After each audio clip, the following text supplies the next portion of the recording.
Γεια σας. Καλώς ορίσατε σε ένα κανάλι μου στο YouTube. Αποφάσισα να μην ξανακάνω κανάλι γιατί δεν μου βγαίνει, δεν ξέρω πολλά πράγματα και. Αλλά με αφορμή το TikTok και τα πολλά θέματα που έχουμε, είπα να το ξαναξεκινήσω για να ανεβάζω και εγώ τα βιντεάκια μου, να βοηθάω τον κόσμο, όποιος τα βλέπει.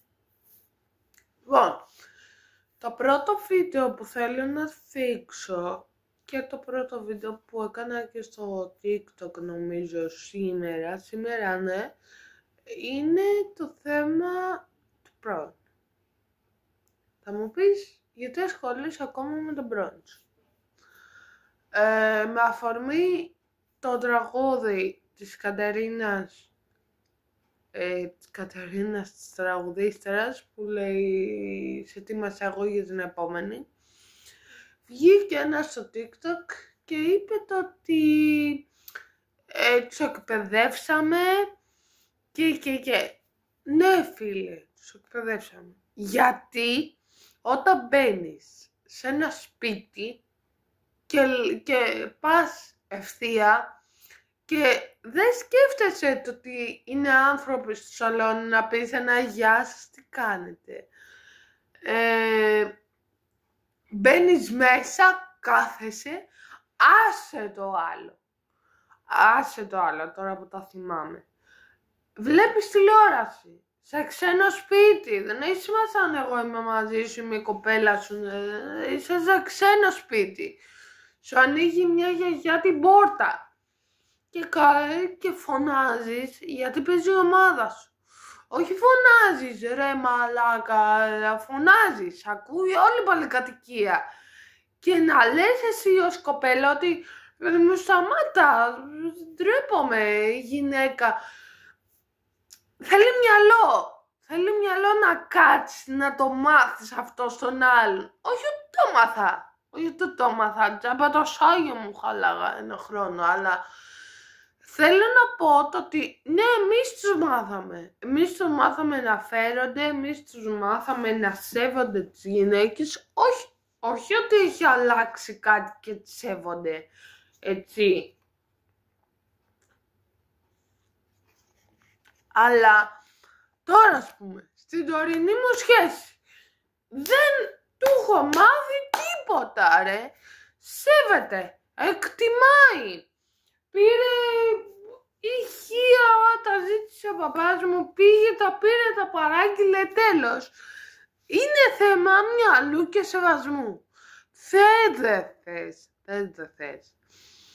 Μια γυναίκα πάντα θα κρύβεται από την αλλαγή, πίσω από την αλλαγή ενός άντρα. Μια γυναίκα.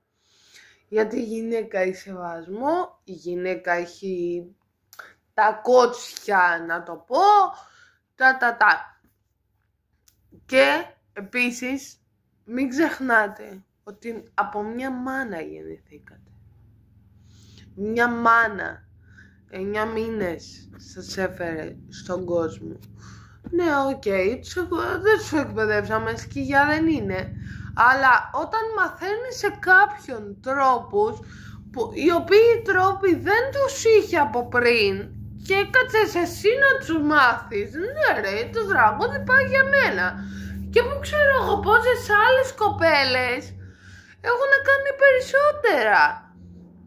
Ναι, εγώ μπορεί να χάσα τον εαυτό μου, να πέρασα χύψη, αλλά άλλες έχουν περάσει περισσότερα, άλλες έχουν περάσει και λιγότερα.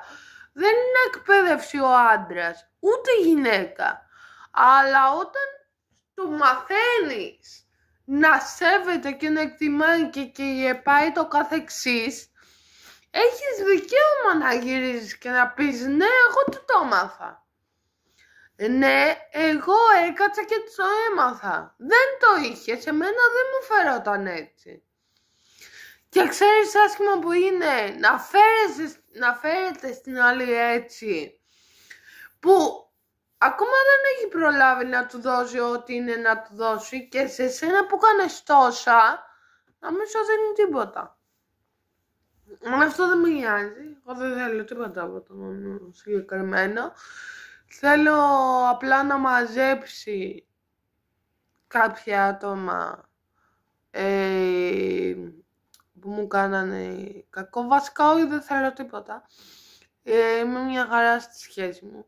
Απλά θέλω να πω ότι πίσω από όλα, ναι, κρύβεται μια γυναίκα. Σας αρέσει ή δεν σας αρέσει?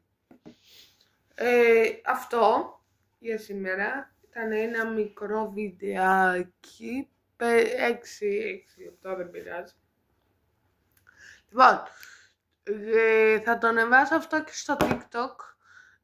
Γράψτε μου όποιος το δει και άμα θέλει τι άλλα βίντεο να κάνω με θέματα συζήτηση και αυτά. Άμα θέλετε Q&A, ξέρω εγώ, οτιδήποτε. Και τα λέμε σε ένα επόμενο βίντεο.